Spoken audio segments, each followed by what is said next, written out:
aí, cadê? Bota aí na tela, deixa eu ver. O Vasco apresentou camisa nova, né? Eu quero ver se o futebol vai ser novo contra o Cruzeiro, né? Estão precisando. O uniforme tá bonito, a roupa vai ser nova. Já vai estrear A domingo. gente vai com os palpites já e com cara a cara. Vai jogar um campeonato, quase um campeonato Vai ter gol do Gabigol contra o verdade. Vasco, Papa? Será?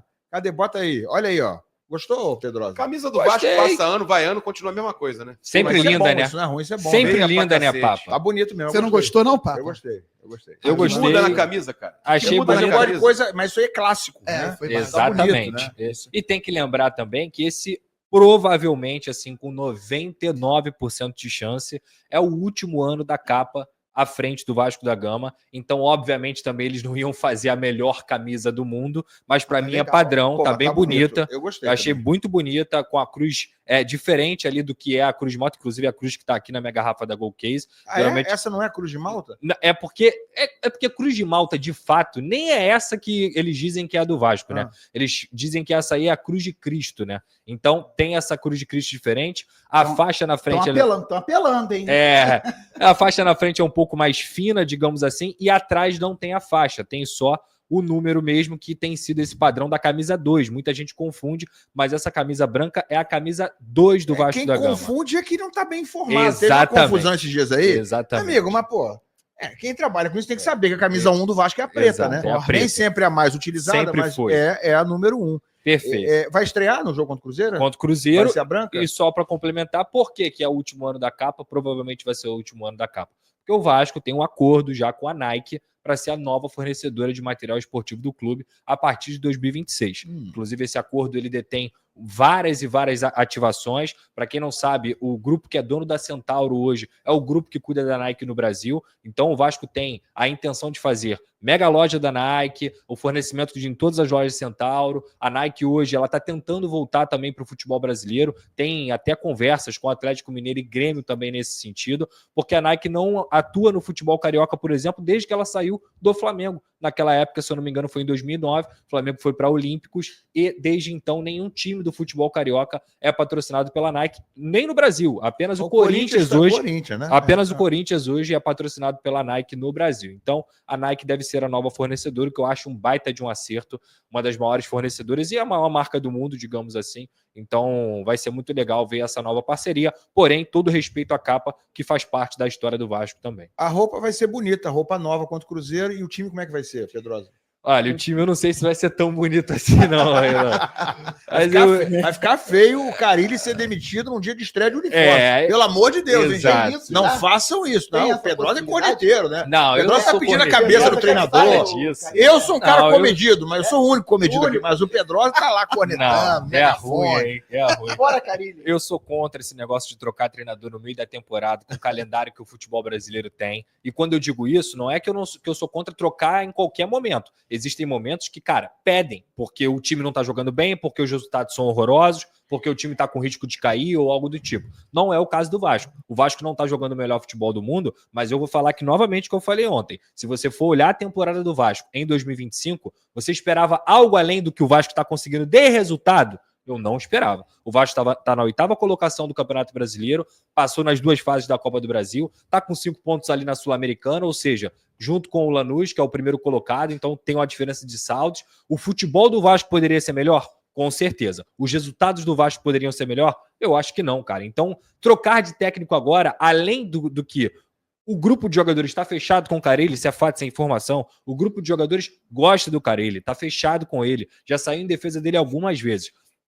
O Carille tem que se defender? Tem. E quando eu digo isso, é até no sentido literal mesmo. No sentido dele conseguir fazer o time dele se defender e ter um melhor aproveitamento no quesito tomar gols. Porque é um problema do Vasco historicamente, principalmente se a gente for falar de uma história recente. Mas, de forma geral, ele só sai no domingo. Tomou a pancada do Cruzeiro. 3-0, 4-0. Aí, meu amigo, aí um abraço pro Gaita. Agora, jogo normal, disputado, empate, vitória do Vasco, ou até mesmo uma derrota em que o Vasco estivesse jogando bola, acho muito difícil ele cair. E repito aqui, Não é que o Carille não esteja fazendo um trabalho ruim, deixa a desejar em alguns aspectos, mas eu não sou a favor nesse momento de trocar de técnico. Por quê? Primeiro, olhar o mercado é cruel. Hoje você tem pouquíssimos treinadores que teriam condições de assumir o Vasco da Gama. O calendário também é cruel, esse time praticamente não treina e hoje, para mim, o Fábio Carille, em resultados, entrega o que se espera desse time. Então tem Cruzeiro e Vasco, jogo amanhã, Parque do Sabiá, em Uberlândia, o Vasco começando uma sequência de 6 jogos fora do Rio de Janeiro. Vai resistir o Carille até lá? Vamos ver. É o que os próximos jogos vão dizer. Deixa a gente ver o superchat rapidinho aí, que a gente tem que correr aqui para os palpites e para o cara a cara. Cadê o superchat? Jogos dos cariocas. Primeiro, Cruzeiro e Vasco aqui. Vai, Pedro. Primeiro, Fabiano, Cruzeiro e Vasco. Cruzeiro e Vasco, 1-1. 1-1, é? 1-1. Ó, teu amigo, hein? Excelente. Papa. E não, o Cruzeiro, vou mais, o Cruzeiro não é favorito. 2-0 Cruzeiro. Ih, vai ter gol do Gabigol? Vale 5 pontos. Gol do Gabigol. É por isso que você vai ficar na lanterninha. Mas aí se errar, você perde 5 pontos também. Raíza, vai. Porra. 2-1 Cruzeiro. Ih, olha lá, eu gosto assim, cara. Amostradinho, né? Daqui a pouco eu mostro o ranking, aí a gente vai entender o porquê disso. É 2-1 Vasco da Gama. Ih, rapaz. Eu vou de 3-1 Cruzeiro. Que isso? 3-1 Cruzeiro. Vamos ao Pedrosa aqui. Você sabe como é que tá o ranking aqui? Não. Depois eu olho. Você vai depois dessa rodada. Desse hora. 2-1 Vasco da Gama. Pô, O gigante da colina. O momento é esse. Ele quer perder a liderança. Ele bota, o coração na frente da liderança. Eu tô muito na frente. Tá bom, tá legal. Flamengo e 27. Hora de falar sobre o Vasco, que procura interessados por GB, atacante de 20 anos de idade, avaliado em 3 milhões de euros ou mais ou menos 16 milhões e meio de reais. Importante contar que esse jogador esteve em campo pelo time profissional em 2 partidas, foram 180 minutos no Campeonato Carioca, ainda sem gols.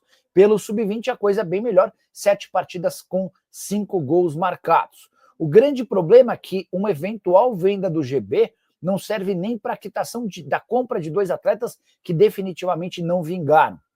O Vasco deve ainda 9 milhões de reais pela aquisição do Jean Davi e mais 9 milhões de reais pela compra de Lloyd Augusto.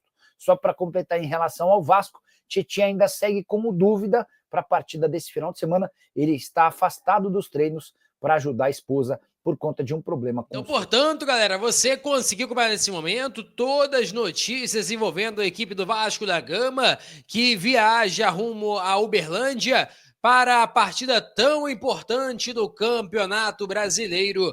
Vasco da Gama e Cruzeiro no Parque do Sabiá. E a equipe mineira já tem aqui uma provável escalação do técnico Leonardo Jardim. É que o William segue fora por conta de desgaste muscular, porém tem novidades, que é Matheus Pereira, Fagner e Bolazzi. Esses são jogadores aí, novidades do técnico para o jogo frente à equipe do Vasco da Gama. A provável escalação tem Cássio, Fagner, Jonas Jesus, Vidalba e Kaique, Lucas Romero, Lucas Silva e Christian, Matheus Pereira, Wanderson e Caio Jorge. Essa é a provável escalação da equipe do Cruzeiro, que não vem lá essas coisas tanto no Brasileiro e muito menos na Sul-Americana após a derrota no Chile, com muita falha do Cássio. Meu Deus! Rapaz, o que o Cássio falhou não tá no gibi. Em relação à escalação do Vasco da Gama, a princípio não terá nenhum desfalque, deve repetir a escalação novamente.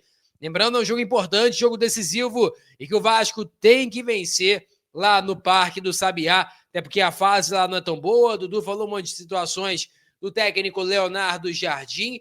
Então, a ideia é vencer esse jogo, não tem conversa. Então, vamos lá. A provável escalação do Vasco com Léo Jardim, Paulo Henrique, João Vitor, Lucas Freitas e Lucas Piton. Na volância, Hugo Moura e Jair. Armando jogada, Felipe Coutinho. Na ponta direita, Ryan. Ponta esquerda, Nuno Moreira. E na frente, o pirata, o artilheiro, Pablo Verrete. Aproveitando, né, eu falei sobre um jogador que a tendência é que seja titular, obviamente, né, ele é um cara imprescindível, tem que se ter no elenco do Vasco, e como titular, obviamente, Léo Jardim. O Vasco fez uma nova proposta pelo goleiro, e agora a ideia é aumento salarial, obviamente, né? O Vasco tem que valorizar o seu ativo e a ideia é mais 5 anos, ou seja, o Vasco vai colocar uma proposta, colocou, na verdade, uma proposta pelo goleiro Léo Jardim até 2030 e a ideia é que ele possa aceitar, enfim, a proposta do Vasco da Gama e renove, né? Até porque o vínculo dele aí, rapaz, falta pouco para acabar e tudo mais. O Vasco não pode perder esse goleiro, que é muito importante para o Vasco da Gama. Desde que chegou, ele assumiu a vaga e realmente surpreendeu todo mundo que na época preferia o Ivan, achando que o Ivan seria a melhor opção do que o Léo Jardim,